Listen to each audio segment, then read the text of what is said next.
నందిని గారని కదా దాక్కునేవాడిని. సో బలం కోసం ఇద్దరిని పిలిచాను, అక్క తిరిగితే మీరు కూడా ఉంటారని. సో అక్క బేసిక్గా ఫ్యాన్స్ తరపున నా తరపున అన్న సినిమా నెక్స్ట్ అప్డేట్ ప్లీజ్.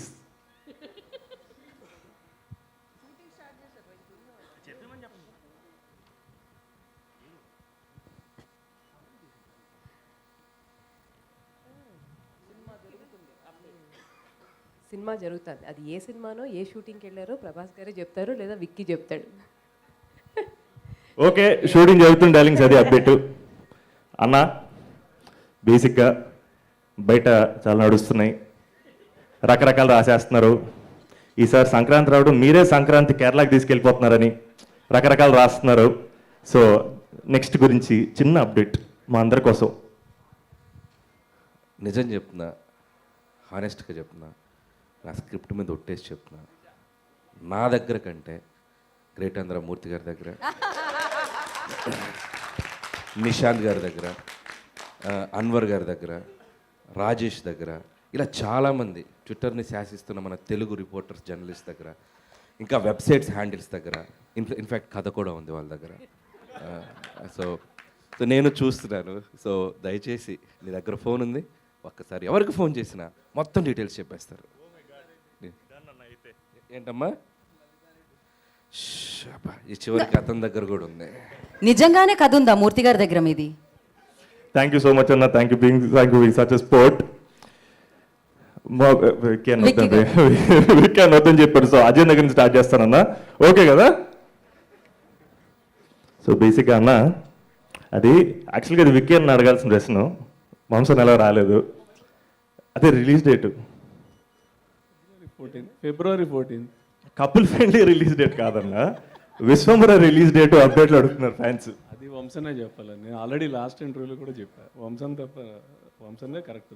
అంతే అంటారా? వశిష్ఠ డార్లింగ్ కూడా ఇలాగే చెప్పాడు. అందరూ పాపం ఎందుకు మా వంశం నిరికిస్తున్నారు? ఇరికించేది ఏముంది, వంశనే కదా ప్రొడ్యూసర్, ఆయనే చెప్పాలి. అన్న మీరు చెప్పండి అన్న, అజయ్ అన్న చెప్పాలా వంశని చెప్పాలా? అన్న అజయ్ అని చెప్పాలా వంశం?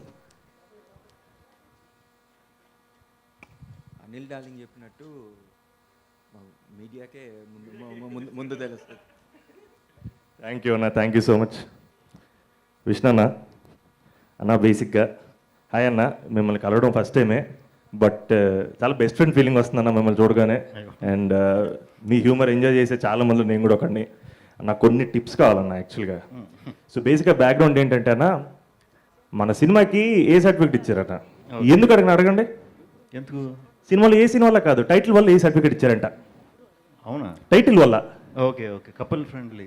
అంటే మీరు ఎంతో చాకచక్యంగా ఇలాంటి వాటివన్నీ దాటేసి తప్పించుకుంటారు కాబట్టి చిన్న టిప్సే అన్న. నాకు తెలిసి సంస్కృతంలో టైటిల్ వల్ల వాళ్ళు చెప్పుంటారు. నేను బేసిక్గా ట్రైలర్ ఇది చూసినప్పుడు ఏ కాదు ఏదో ఏ ప్లస్ ప్లస్ లాగా అనిపించింది నాకైతే. అస్సలు కాదన్న, దానికి ఇవ్వలేదు వాళ్ళు పాపం. అవును, దానికి ఇవ్వలేదా? అలా చెప్తారు, మనం అర్థం చేసి అలా ఫీల్ అవ్వాలంటారా? Okay done. థ్యాంక్ యూ అన్న, thank you for being such a sport. And ఆ ఒక్క మాటతో సంతోష్ అక్కడి నుంచి లేచి వెళ్ళిపో. అసలు ఏం చెప్పాలో కూడా అర్థం, ఏదో ఒకటి వస్తుంది అనుకున్నాను. నాకు తెలుసు అక్కడి నుంచి అలానే వస్తుందని చెప్పి కదా. యా సరే, ఇక్కడ ఒక కాసేపు 5 నిమిషాలు మీరు ఇబ్బంది పెట్టండి. నేను ఇబ్బంది పెట్టాలా? ఓకే, నేను మిమ్మల్ని ఇబ్బంది పెడదాం అనుకుంటున్నాను. ఏంటి మరి వ్యాలంటైన్స్ డే ప్లాన్స్ మీది? ఏమండి వ్యాలంటైన్స్ డే ప్లాన్స్ ఏంటని అడుగుతున్నాను. ట్రిపుల్ ఏ సినిమాస్ లో కపుల్ ఫ్రెండ్లీ చూస్తున్నారు మీరు? అవును, అంతే కదా. అండ్ మేము ఒకటి రీక్రియేట్ చేయాలి అని అనుకుంటున్నాం. ట్రైలర్లో ఏదైతే ఉందో ఇవాళ రీక్రియేట్ చేయాలని అనుకుంటున్నాం. ఒక కాదు, అది రేపు కిస్ డే, ఇవాళ హగ్ డే. అందుకనే ట్రైలర్లో ఆవిడ అడిగారు, మీరు అడిగారు, ఆవిడ ఇచ్చారు. సో దాన్ని రీక్రియేట్ చేద్దామని అనుకుంటున్నాం మేము. ఇవాళ హగ్ డే అండి, మీరు శ్రీ విష్ణు గారిని హగ్ చేసుకోవచ్చు. ఇవాళ హగ్ డే. నేను స్టేజ్ మీద హగ్ చేసుకుంటాను. ఎవరిని? అన్ననే, గాంధీ గారిని స్టేజ్ మీద హగ్ చేసుకుంటానండి. పక్కనే ఉన్నాడు మీ డైరెక్టర్ గారిని. ఇప్పుడు మీరు ఇబ్బంది పెట్టమంటే అందరినీ లేచి నుంచోమని చెప్పమని కాదు. అయితే మేము అదే రీక్రియేట్ చేయాలని ఫిక్స్ అయ్యాం యాక్చువల్లీ. ఏంటి? కపుల్ ఫ్రెండ్లీ కదా మీరు. అవును, మీరు రీక్రియేట్ చేయట్లేదు. ఏం చేయాలి మీకు రీక్రియేట్? హగ్గా? యా. సో ఇప్పుడు ఎవరిని? నన్ను అయితే కాదు. అశ్విన్నా? కాదు, ఎవరిని చేస్తే కంటెంట్ వస్తుందండి మాకు? సో ఖచ్చితంగా హీరోయిన్ చేసుకోవాలి. Friendly hug. Oh sorry. అమ్మో, ప్లీజ్ నన్ను భయపెట్టొద్దు అసలు. ఓకే, మీరు ఒక ఫ్రెండ్లీ హగ్ ఇస్తే మేము ఒకసారి రీక్రియేట్ చేద్దాం అని అనుకుంటున్నాం దాన్ని మళ్ళీ ఇక్కడ. Couple friendly hug. ఎస్, ఇదే మాకు కావాలి. స్టేజ్ మీద కాదు, ఇక్కడే. అక్కడ కూర్చున్నాయి కదా, ఆ సీన్లో అలానే ఉంటుంది కదా. సేమ్ ఒకసారి అడగండి ఆ డైలాగ్. రీక్రియేట్ అంటే డైలాగ్తో సహా ఉంటుంది. మీరు హగ్గుకి మాత్రమే ప్రిపేర్ అవుతున్నారు, డైలాగ్ కూడా ప్రిపేర్ అవ్వాలి.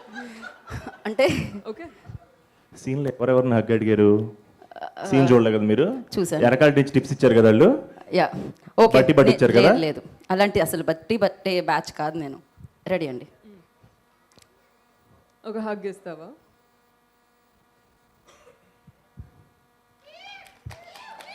క్రేజీ. బేసిక్లీ ప్రాబ్లం ఏంటంటే మానసా గారు నాకు ఎల్డర్ బ్రదర్ లాగా యాక్చువల్గా. బ్రదర్ లాగా యా యా, ఆవిడ నేను నాకు మా అజయన్ ఎంతో మానస గారు కూడా అంతే యాక్చువల్గా. ఆల్మోస్ట్ చేయి పట్టుకుని స్కూల్ తీసుకెళ్ళడం ఇలాంటివన్నీ కూడా ఆల్మోస్ట్ చేసి ఉంటాను నాకు తెలిసి ఎక్కడో. ఎంత పెద్ద బాధ్యత ఇది. Okay, bros. మీ ఇద్దరు బ్రోస్, క్రేజీ. అండ్ మీరు ట్రైలర్లోంచి యాంకర్ని కూడా పెట్టుకోకుండా ప్రశాంతంగా కథలు చెప్పారు. అంటే నేను కూడా ఒక కథ చెప్దాం అనుకుంటున్నా. వర్షం పడినప్పుడే వాళ్ళు కలుస్తూ ఉంటారు, కలిసినప్పుడే పాటలు ప్లే అవుతూ ఉంటాయి. అందులో ఒక పాట చాలా ఫేమస్, మెల్లగా. అలానే గుర్తుండిపోయే ప్రేమ కథ మీది కూడా అని చెప్పారు. సో మీ ప్రేమ కథ గురించి ఒక ముక్కలో చెప్పాలంటే ఏం చెప్తారు? మా ప్రేమ కథ గురించా? శివ అండ్ మిత్ర ప్రేమ కథ గురించి. మీ ప్రేమ కథ నాకు తెలియదు, చెప్పాలంటే చెప్పండి, పర్వాలేదు. మాకు అన్ని పర్సనల్సే కావాలి. మేము అస్సలు ప్రొఫెషనలిజాన్ని నమ్మట్లేదు ఈ మధ్యకాలంలో. We want content. కొంచెం గ్యాప్ ఇస్తే.